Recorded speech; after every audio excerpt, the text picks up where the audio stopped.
The haunting call of a coyote echoed across the shadowy landscape as Willa Kendrick struggled to find a comfortable position on the hard ground beneath her. At 22, with her belly swollen from 6 months of pregnancy, the earth felt more unforgiving with each passing night. The Texas sky stretched endlessly above her, a tapestry of stars so brilliant they seemed close enough to touch. Laredo's outskirts offered little shelter, but after fleeing St. Louis with nothing but a small bundle of possessions and the clothes on her back, the open prairie had become her reluctant home. The summer of 1875 had brought merciless heat by day, but the nights held a chill that seeped into her bones. Willa pulled her threadbare blanket tighter around her shoulders and gently rubbed her rounded abdomen, whispering softly to the child within. "Just you and me now, little one. We'll find our way." The baby kicked in response, bringing a tired smile to Willa's face. 3 weeks she'd been traveling, her money dwindling with each passing day until she could no longer afford even the cheapest of rooms. For the past 4 nights, she'd made her bed beneath the vast Texas sky, her back aching and her heart heavy with uncertainty. She'd come west following rumors of opportunity, fleeing the scandal that had erupted when her fiancé had abandoned her upon learning of the pregnancy. The shame her parents could not bear to face had driven her from their home, their final words still cutting deep. "You've made your choice, Willa. We cannot have this disgrace upon our family." Sleep came in fitful bursts, interrupted by the nocturnal sounds of the prairie and the discomfort of her condition. As dawn began to paint the eastern horizon with faint brushstrokes of pink and gold, Willa stirred once more. The dew had dampened her blanket and dress, adding to her misery. With effort, she pushed herself to a sitting position and reached for the small canteen beside her. A movement in the distance caught her eye. A rider approached, his silhouette growing larger against the brightening sky. Instinctively, Willa gathered her few possessions, ready to flee if necessary. Life on the trail had taught her caution, especially toward strangers. The horseman slowed as he neared, and Willa could make out a tall figure atop a chestnut gelding. He wore the typical garb of a cowhand-worn denim, a dust-covered shirt, and a wide-brimmed hat pulled low over his eyes. "Madam," he called out, keeping a respectful distance. "Are you in need of assistance?" Willa hesitated, one hand protectively covering her belly. "I'm fine, thank you," she replied, her voice betraying her exhaustion. The man dismounted with easy grace, his movements slow and deliberate as if approaching a frightened animal. "Forgive my intrusion, but it ain't safe or proper for a lady in your condition to be sleeping rough." Now that he stood closer, Willa could see he was younger than she'd initially thought, perhaps mid-20s, with a face weathered by sun and wind but handsome, with kind eyes the color of sun-bleached denim. "I'm Cole Vance," he said, removing his hat. "I work at the Double Creek Ranch about 3 miles east of here. Was checking fence lines when I spotted your fire last night." "You've been watching me?" Willa asked, alarm rising in her voice. Cole shook his head quickly. "No, madam. Saw the smoke is all, but it was too dark to investigate. Came back at first light to make sure everything was all right." Willa's stomach growled audibly, and her cheeks flushed with embarrassment. "When's the last time you had a proper meal?" Cole asked, his voice gentle. She couldn't remember. The jerky and hard biscuits she'd rationed had run out yesterday afternoon. "I'll manage," she said, pride stiffening her spine despite her dire circumstances. Cole regarded her thoughtfully. "There's fresh coffee and breakfast back at the ranch. The cook always makes enough to feed an army." When she hesitated, he added, "No strings attached, madam, just offering Christian charity to a soul in need." The mention of hot food and coffee was too tempting to resist. Slowly, Willa nodded. "I'm Willa Kendrick," she offered, allowing him to help her to her feet. "Pleased to meet you, Miss Kendrick. My horse Rusty is gentle as a lamb. He'll carry you safe and sound." Cole helped her onto his horse before gathering her meager possessions. As they set off toward the double creek, Willa found herself studying the broad shoulders of the man leading her mount. There was something reassuring in his quiet strength, something she hadn't felt in a very long time. Safety. The Double Creek Ranch sprawled across a verdant valley, nestled between two gently sloping hills. A main house, barn, bunkhouse, and various outbuildings formed the heart of the operation, with corrals and pastures extending outward. As they approached, several ranch hands paused in their morning chores to watch their arrival, curiosity evident in their expressions. Cole led them not to the main house, but to a small cookhouse, where the aroma of frying bacon and fresh biscuits made Willa's mouth water. He helped her dismount with careful hands, steadying her when her legs wobbled after the ride. "Hank," Cole called to an older man tending several cast iron skillets, "we've got a guest for breakfast." The cook turned, surprise flickering across his weathered face at the sight of a pregnant woman in travel-stained clothes. To his credit, he simply nodded and said, "Plenty to go around." "Take a seat, miss." Willa sank gratefully onto a bench at the long table, overwhelmed by the kindness of these strangers. Cole brought her a tin cup of steaming coffee sweetened with condensed milk, and a plate heaped with eggs, bacon, and biscuits with gravy. "Thank you," she whispered, fighting back tears. "Eat now," Cole said gently. "We can talk after." She didn't need to be told twice. Willa ate with the desperate hunger of someone who'd been without for too long, though she tried to maintain some semblance of manners. As she ate, ranch hands came and went, nodding politely but asking no questions, sensing perhaps that her story wasn't for casual ears. When she'd finished, Cole refilled her coffee cup and sat across from her. "Now then, Miss Kendrick, what brings you to sleep under the stars in your condition?" The directness of his question caught her off guard, but something about Cole Vance's steady gaze told her she could trust him with the truth. So Willa told him about St. Louis, about Thomas Caldwell who'd promised marriage and then disappeared when she'd told him about the baby, about parents who'd chosen reputation over their daughter, and about her dwindling funds that had finally run out in Laredo. "I thought I might find work," she concluded. "Something to tide us over until the baby comes." Cole listened without interruption, his expression revealing nothing until she'd finished. "And the father? No chance he'll come looking for you." Willa gave a bitter laugh. "Thomas boarded a steamboat for New Orleans the day after I told him. His family owns shipping interests there." She looked down at her hands. "He made it very clear he wanted no part of me or the child." A muscle worked in Cole's jaw, but his voice remained even. "And what's your plan now?" "I don't have one," Willa admitted, the vulnerability of her situation hitting her anew. "Find work if anyone will hire me like this. Save enough to rent a room somewhere before the baby comes." Cole exchanged a look with Hank, who had been pretending not to listen while wiping down counters nearby. The old cook gave an almost imperceptible nod. "Miss Kendrick," Cole said, leaning forward, "the Double Creek could use some help. Our housekeeper left last month to care for her ailing sister in San Antonio. The main house needs tending, cooking, cleaning, mending. Nothing too strenuous. There's a small room off the kitchen that's yours if you want it." Willa stared at him in disbelief. "You'd offer me work, just like that?" "You don't know anything about me." "I know enough," Cole replied. "I know you're in trouble through no fault of your own. I know you're willing to work rather than beg. And I know my mother would skin me alive from her grave if I left a woman in your condition to fend for herself." "The boss won't mind?"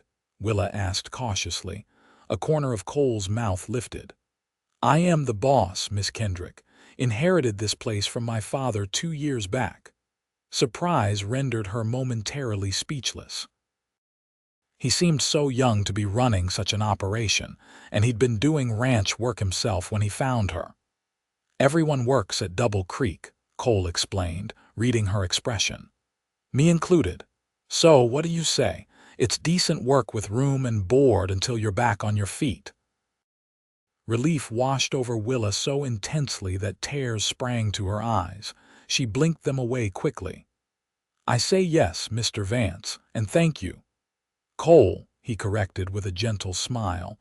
"Mr. Vance was my father." After breakfast, Cole showed Willa to the main house, a sturdy 2-story structure built of limestone and timber. Though not opulent, it was well constructed and spacious, with a wide porch wrapping around 3 sides. Inside, the furnishings were practical but comfortable, showing signs of bachelor neglect. "It's been just me since Pa died," Cole explained as he led her through the parlor where books and newspapers were stacked haphazardly. "Hank cooks for the hands, but I've been fending for myself in here." He looked almost sheepish as he gestured to the general state of disorder. "Afraid I haven't done Mother's house justice." "I'll soon set it to rights," Willa assured him, already mentally cataloging what needed to be done. The small room off the kitchen was simple but clean, with a narrow bed, a chest of drawers, and a small window overlooking a kitchen garden gone somewhat wild. "It's perfect," Willa said, meaning it. After nights under the stars, walls and a roof seemed the height of luxury. "Get settled in," Cole told her. "Rest today, you can start tomorrow." But Willa had spent too long feeling helpless. "I'd rather begin now if you don't mind. I'm not an invalid just expecting." Cole studied her for a moment, then nodded. "As you wish. Kitchen could use attention first, I reckon." By midday, Willa had transformed the kitchen from a bachelor's neglected workspace into a functional, organized heart of the home. She worked steadily, pausing only when her back ached too severely or when the baby's movements became distracting. She found comfort in the familiar tasks, in being useful again. When Cole returned for the noon meal, his eyebrows rose at the transformation. "If I'd known what a difference a woman's touch would make, I'd have hired a housekeeper months ago," he commented, admiring the newly scrubbed surfaces and organized pantry. "Most men don't notice such things until they're done," Willa replied, placing a simple meal of ham, beans, and cornbread before him. "My mother would disagree. She claimed I noticed everything, especially what wasn't as it should be." He took a bite of cornbread and made an appreciative sound. "This is good. Better than what I manage on my own." "Thank you," Willa said, pleased by the compliment.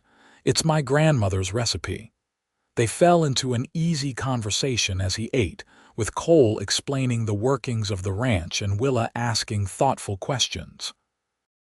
She learned that Double Creek ran both cattle and horses, that Cole had expanded the operation considerably since taking over, and that he employed 8 full-time hands plus seasonal workers when needed. "And you've never married?" Willa asked, then immediately wished she could take back the too personal question. If Cole was offended, he didn't show it. "Never found the time," he said simply, "or perhaps the right woman." His gaze held hers for a moment longer than necessary before he looked away. "And you? Was there ever talk of marriage before?" "Before I found myself in this condition," Willa finished for him. "Yes, Thomas and I were to be married this past spring. We'd been courting for nearly a year when I discovered I was expecting." Her hand moved unconsciously to her belly. "He claimed to love me, right up until the moment I needed him most." Cole's expression darkened. "Some men don't deserve the name." "No," Willa agreed softly. "They don't."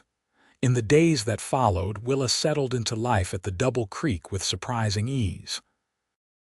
The work was steady but not overwhelming, and Cole insisted she rest frequently, concerned about her condition.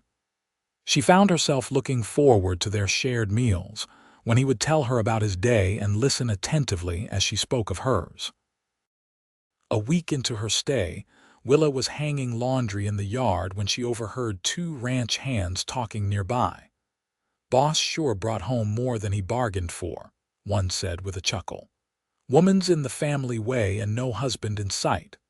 "Cole's got his reasons," the other replied. "Besides, she keeps to herself and does her work. Ain't our business beyond that." "Just saying," the first continued. "Folks in town are already talking. Respectable rancher taking in that's enough, Jenkins," came Cole's stern voice as he rounded the corner of the barn. "Miss Kendrick is under my protection and an employee of this ranch. I won't hear her spoken of disrespectfully." The men mumbled apologies and hurried away. Cole approached Willa, his expression troubled. "I apologize for that. Some men forget their mothers raised them better." Willa's cheeks burned with humiliation. "It's not your fault, and they're right I am bringing gossip to your door. Perhaps it was a mistake for me to stay." "No," Cole said firmly. "Their loose talk is the mistake, not your presence here." He hesitated, then added more gently, "Unless you're unhappy here." "No." The word came out more forcefully than she intended. "No," she repeated more softly. "I'm very grateful. It's just, I don't want to cause problems for you." Cole's expression softened. "Willa, in my experience, doing the right thing often causes problems. Doesn't make it any less right." That evening after supper, as they sat on the porch watching the sunset paint the western sky in brilliant oranges and pinks, Cole seemed preoccupied. Finally, he cleared his throat. "Been thinking about your situation," he said, his eyes fixed on the horizon. "Seems to me you need something more permanent than a room off my kitchen, especially with the little one coming." Willa's heart sank. Despite his kindness, she'd known this arrangement couldn't last forever. "I understand," she said quietly. "I'll start looking for other arrangements." "That's not what I meant," Cole said quickly, turning to face her. "I mean you need a proper home. There's a spot on the north edge of the property near the creek. Good water, sheltered from the wind. I could build you a cabin there." Willa stared at him, stunned. "Build me a—" "Cole, that's too much. I can't accept such charity." "Not charity," he countered.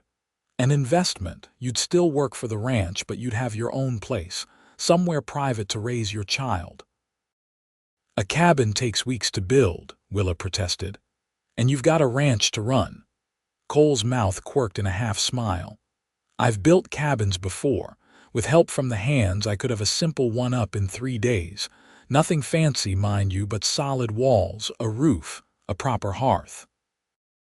"Why would you do this for me?" Willa asked, bewildered by his generosity.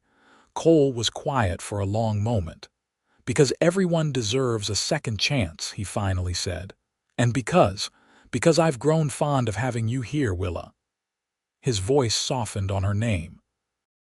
"I sleep better knowing you're safe under this roof." Something warm unfurled in Willa's chest at his words, something she'd thought died when Thomas abandoned her. 3 days, you say?" "3 days," Cole confirmed. "Will you let me do this for you?" Looking into his earnest blue eyes, Willa found she couldn't refuse. "Yes," she whispered. "Thank you, Cole." True to his word, Cole began work on the cabin the very next day. He chose a beautiful spot where a stand of cottonwoods provided natural shelter, beside a clear running branch of the creek that gave the ranch its name. With 2 of his most skilled hands, he marked out the foundation and began felling trees for the structure.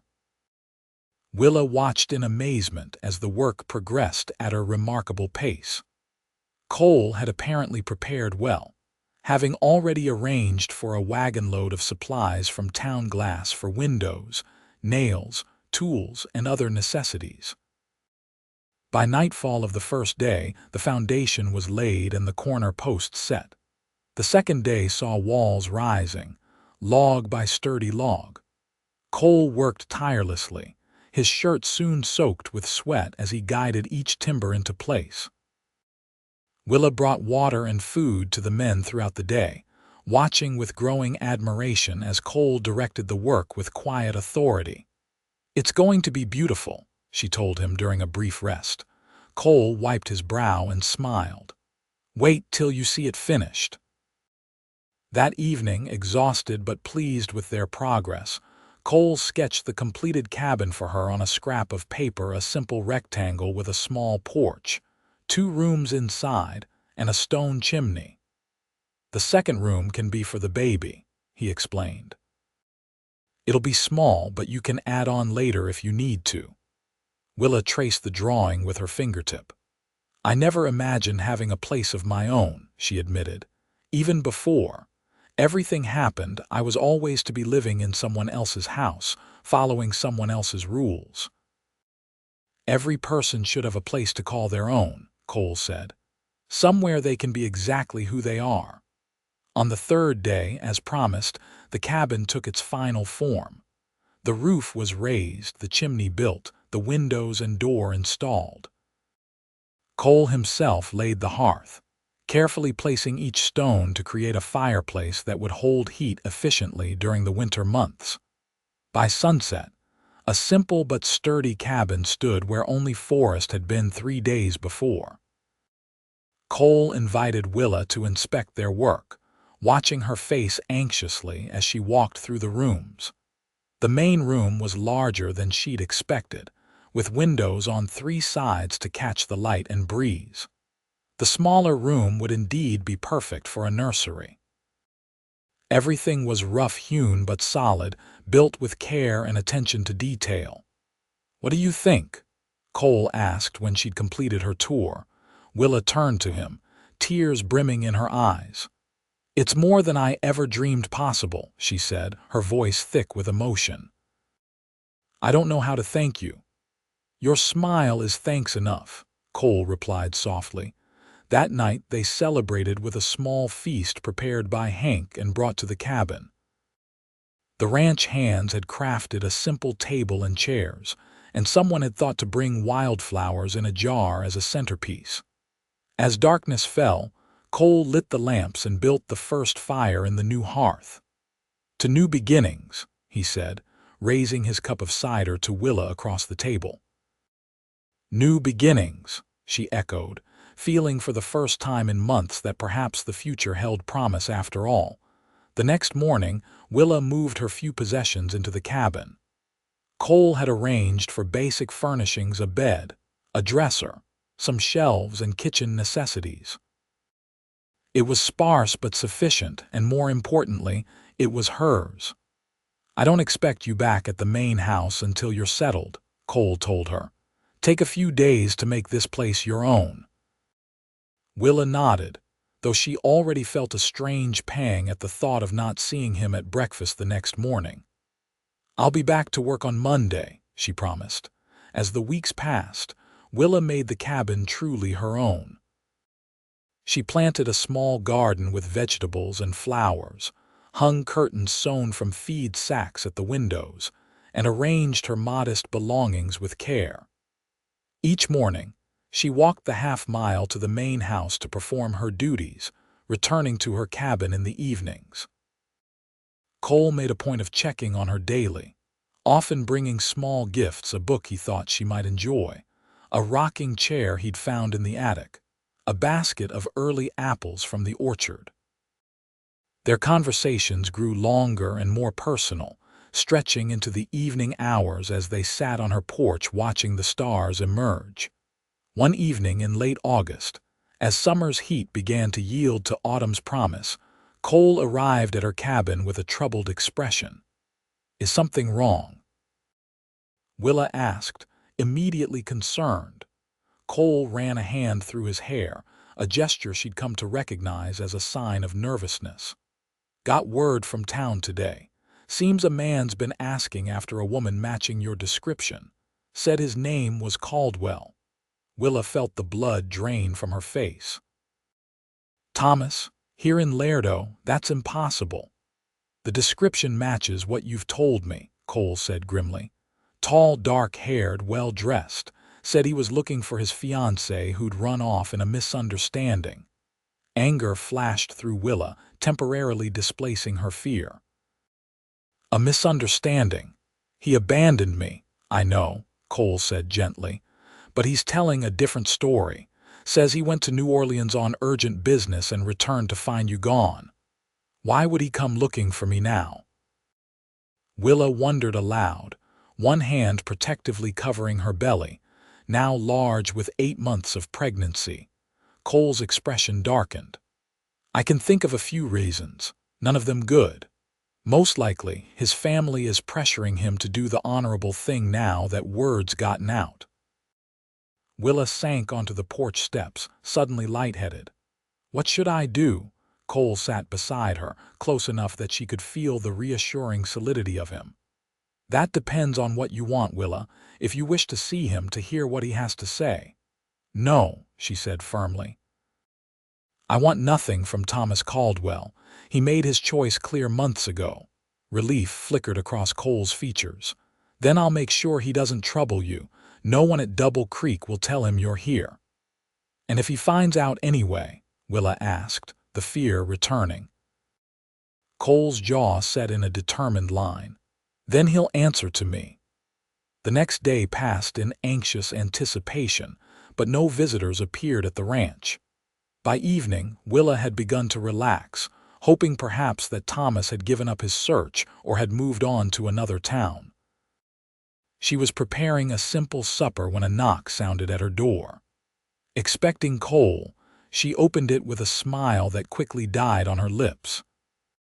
Thomas Caldwell stood on her porch, as handsome and well-dressed as she remembered, his dark eyes taking in her pregnant form with a mixture of emotions she couldn't decipher. Willa, he said softly, I've been looking everywhere for you. She gripped the door frame for support, her heart pounding. How did you find me? A boy in town mentioned a pregnant woman living on Double Creek Ranch. It wasn't hard to get directions. Thomas took a step forward. May I come in? We need to talk. Every instinct told Willa to shut the door in his face, but some small part of her, the part that had once loved this man, wanted answers. She stepped back, allowing him entry. Thomas entered cautiously, his gaze moving around the cabin's simple interior before returning to her. So this is where you've been hiding. I haven't been hiding, Willa countered, keeping the table between them. I've been surviving. You shouldn't have run away, Thomas said, his tone gently reproachful. I came back for you, Willa. I went to your parents' house and they told me you'd left the city. Came back, Willa repeated incredulously. You told me you wanted nothing to do with me or this baby. You said your family would disown you if you married a woman carrying your child. Thomas had the grace to look ashamed. I was shocked, frightened. I said things I didn't mean. He moved toward her, hands outstretched. But I've had time to think. I want to do right by you, Willa. I want us to be a family. Willa backed away from his approach. 6 months, Thomas. You've had 6 months to find me, to make amends. Why now? Something flickered in his eyes, calculation, perhaps, or desperation. Does it matter? I'm here now. We can be married immediately. My family has connections in Laredo. No one need know the baby came early. And what of your parents' objections? Your fears of disinheritance? Thomas waved a dismissive hand. My father has relented. He agrees I should acknowledge my responsibilities. He attempted a charming smile that once would have weakened her knees. He's even prepared to welcome you into the family, provided we marry without delay. Before Willa could respond, another knock came at the door, followed immediately by Cole's voice. Willa, everything all right? Saw a strange horse outside. Relief flooded through her. Come in, Cole. Cole entered, his tall frame filling the doorway, blue eyes immediately assessing the situation and narrowing at the sight of Thomas. Cole Vance, he introduced himself curtly. And you would be Thomas Caldwell, came the reply, equally cold. Willa's fiancé. Former fiancé, Willa corrected firmly. Thomas was just leaving. Thomas's expression hardened. I'm not going anywhere without you, Willa. You're carrying my child. Your place is with me. Her place, Cole said, his voice dangerously quiet, is wherever she chooses it to be. Thomas turned to Willa, ignoring Cole. Be reasonable. What kind of life can you have here? A cabin in the wilderness, working as a servant. I'm offering you marriage, respectability, financial security. You're offering too little, too late, Willa replied, finding strength in Cole's presence. I have everything I need here, including him, Thomas sneered, gesturing toward Cole. Is that it? You found yourself a cowboy protector. Does he know he's raising another man's bastard? Cole moved so quickly Thomas had no time to react. In an instant, he had the smaller man by his fancy lapels, lifting him almost off his feet. You will apologize to the lady, Cole growled, and then you will leave this property and never return. Fear replaced the smugness in Thomas's expression. Unhand me. I have every right to speak to the mother of my child. You forfeited that right when you abandoned her, Cole said, his voice deadly quiet. Now apologize. Thomas struggled briefly, then sagged in Cole's grip. I apologize for my language, he muttered. Cole released him with a slight push toward the door. Now get out. Thomas straightened his jacket with as much dignity as he could muster. This isn't over, he said to Willa. That child is a Caldwell. My family has means and influence. We'll see who the courts favor, a respected business family or an unwed mother living in sin with a rancher. Get out, Willa said, trembling with anger. I want nothing from you or your family. After Thomas had gone, the cabin seemed unnaturally quiet. Cole stood by the window, watching until the unwelcome visitor had ridden past the tree line. I'm sorry, Willa said finally. I never thought he would come looking for me. Cole turned to her, his expression troubled. Do you think he meant what he said? About the courts? Willa sank into a chair, suddenly exhausted. I don't know, his family does have connections, money, if they chose to pursue custody. They won't get the chance, Cole said firmly. Not if he stopped abruptly. Not if what? Willa prompted. Cole crossed the room and knelt before her chair, taking her hands in his.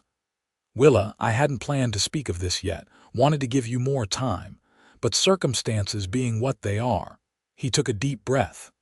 I care for you, more than I thought possible in such a short time. I hope you might feel something for me as well. Willa's heart began to race for an entirely different reason than before. Cole, let me finish, he said gently. I'm not offering marriage just to solve a problem. I'm offering because I want to build a life with you. With you and the child.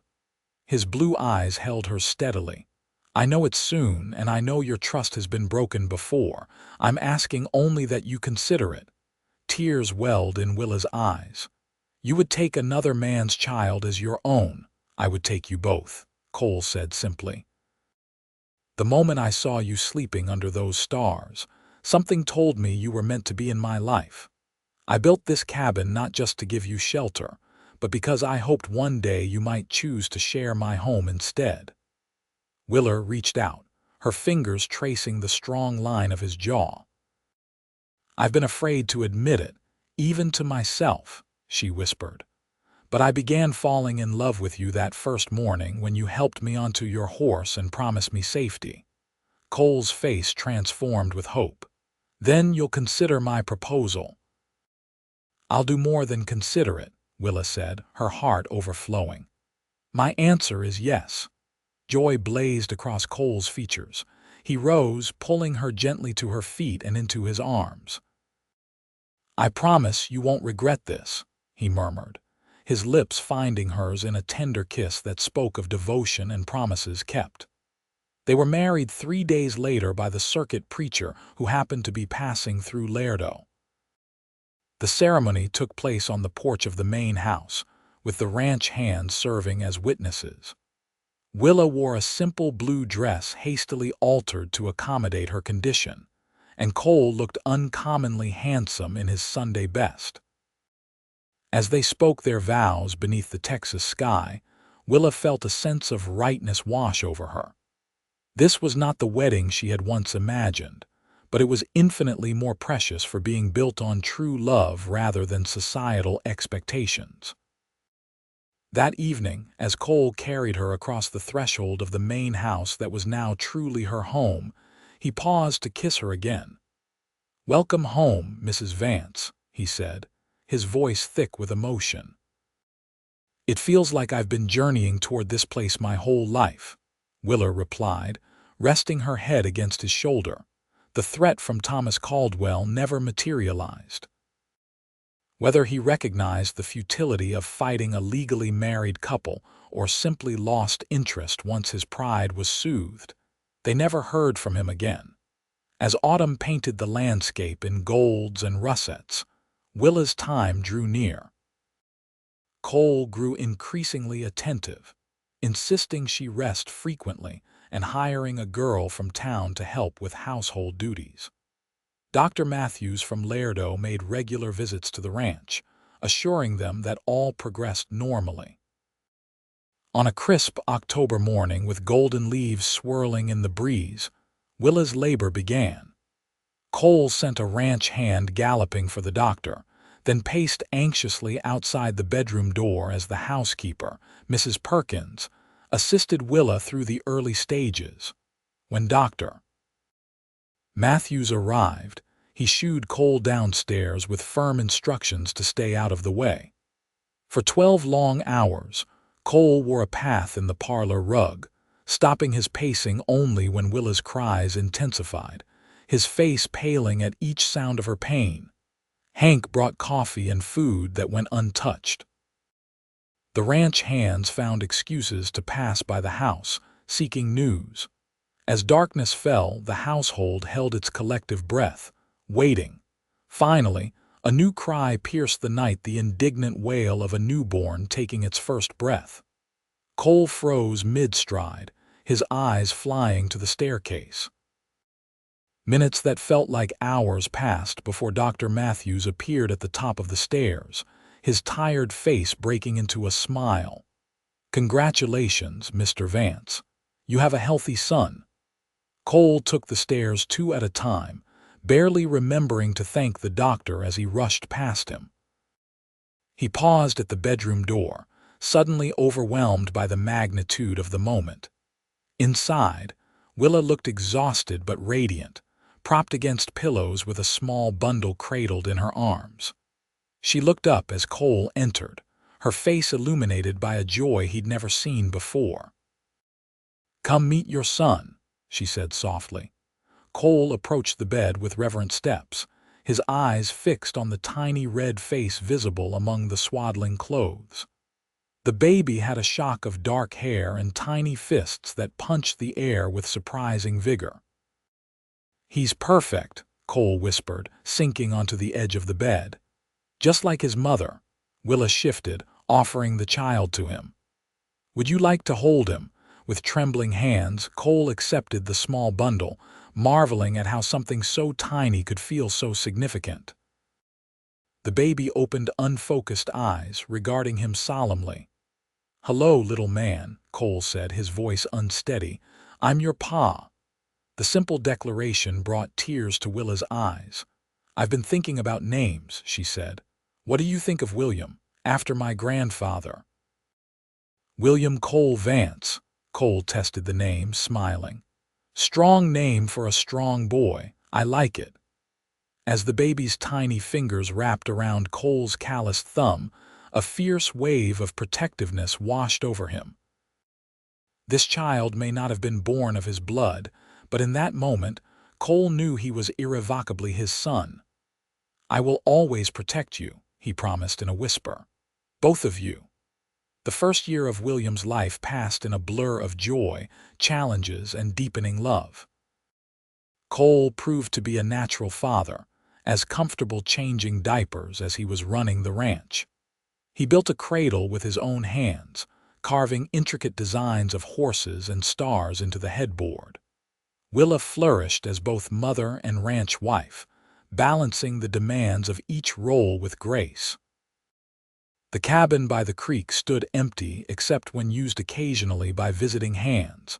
Her place was firmly in the main house, by Cole's side. On William's first birthday, as they celebrated with a small gathering of ranch hands and neighbors, Cole pulled Willa aside for a private moment on the porch. "Happy?" he asked, his arms encircling her waist. Willa leaned back against his chest, watching the sunset paint the horizon. "More than I ever dreamed possible. No regrets. About Thomas, about the life you might have had in the city." Willa turned in his arms to face him. "The only thing Thomas ever gave me that I'm grateful for is William. Everything else, my home, my happiness, my heart, that's all because of you, Cole Vance." She stretched up to kiss him softly. "You found me when I was at my lowest and built me not just a cabin, but a life." Cole's eyes crinkled at the corners as he smiled. "Best 3 days' work I ever did." "The cabin or the courtship?" Willa teased. "Both," Cole replied, drawing her closer. "Though I'm still building our life together one day at a time." Inside, William's delighted laughter rang out as one of the ranch hands performed silly tricks for his amusement. The sound was like music to Willa's ears. "I have something to tell you," she said, a hint of mischief in her eyes. "Dr. Matthews confirmed it yesterday." Cole raised an eyebrow, waiting. "William's going to be a big brother come spring," Willa announced, watching joy spread across her husband's face. Cole whooped loudly, lifting her off her feet in an exuberant embrace. "Really? You're certain?" "Quite certain," Willa laughed as he set her gently back down. "Are you pleased?" "Pleased doesn't begin to cover it," Cole said, his hands cradling her face tenderly. "I thought my heart was full to bursting already, but it seems it can hold even more love." As they returned to the celebration inside, Willa couldn't help but reflect on the journey that had brought her here. From desperate nights sleeping under the stars to the abundant love she now shared with Cole and William, her life had transformed in ways she could never have imagined.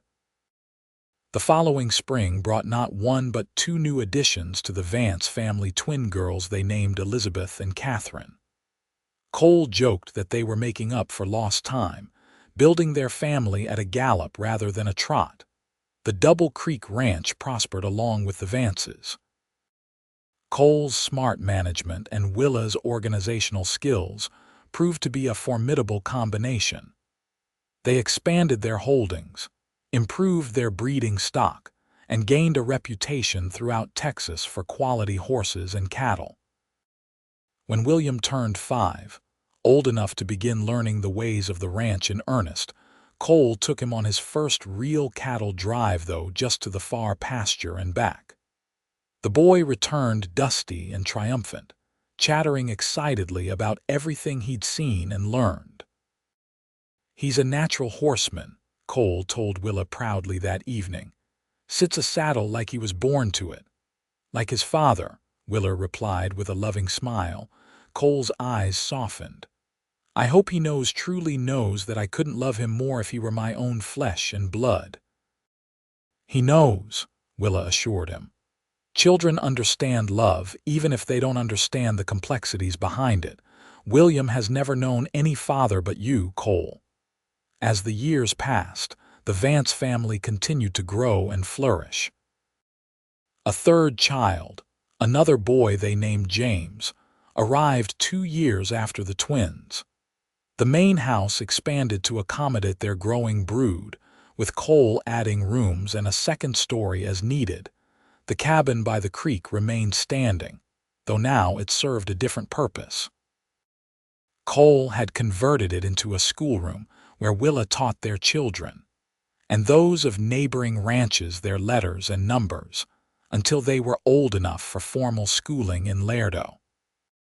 On their 10th wedding anniversary, Cole surprised Willa by taking her back to the spot where he'd first found her sleeping under the stars.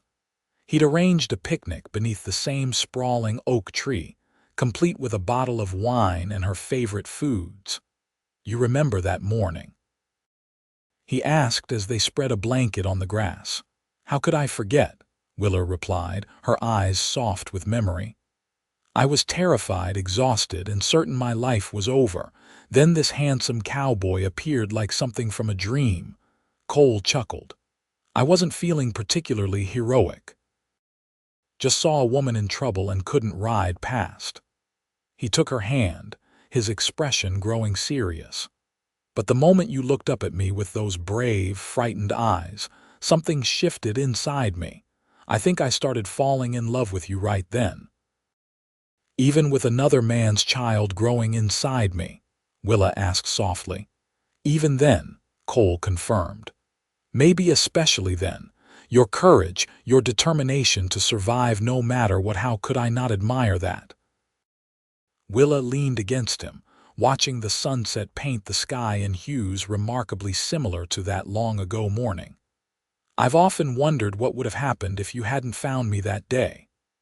"I don't like to think about it," Cole admitted, his arm tightening around her shoulders. "Life has a way of bringing people together when they need each other most. I needed you every bit as much as you needed me, Willa. I just didn't know it until I found you." As darkness fell and the stars emerged overhead, Cole spread the blanket wider and pulled Willa down beside him.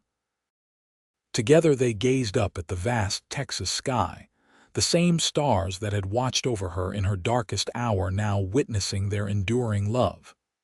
"Sometimes I still can't believe this is my life," Willa murmured, her head resting on Cole's chest. "4 beautiful children, a thriving ranch, a husband who loves me completely." "Believe it," Cole said, pressing a kiss to her temple. "This life we've built is real and it's only getting better." In the distance, coyotes called to one another, the sound echoing across the prairie just as it had on that fateful night. But now, instead of frightening her, Willa found comfort in the familiar wildness of the land that had become her home. "Thank you," she whispered. "For what?" Cole asked, his fingers gently stroking her hair. "For the cabin you built in 3 days," Willa replied. "But mostly for the home you've spent 10 years building with me, one day at a time." Cole turned to her in the starlight, his love for her as clear in his eyes as it had been on their wedding day. "That," he said, "is the easiest work I've ever done." As night deepened around them, wrapped in each other's arms beneath the vast canopy of stars, Willa knew with absolute certainty that she had found not just shelter, but her true home, not in a cabin or a ranch house, but in the heart of the man who had loved her enough to build both.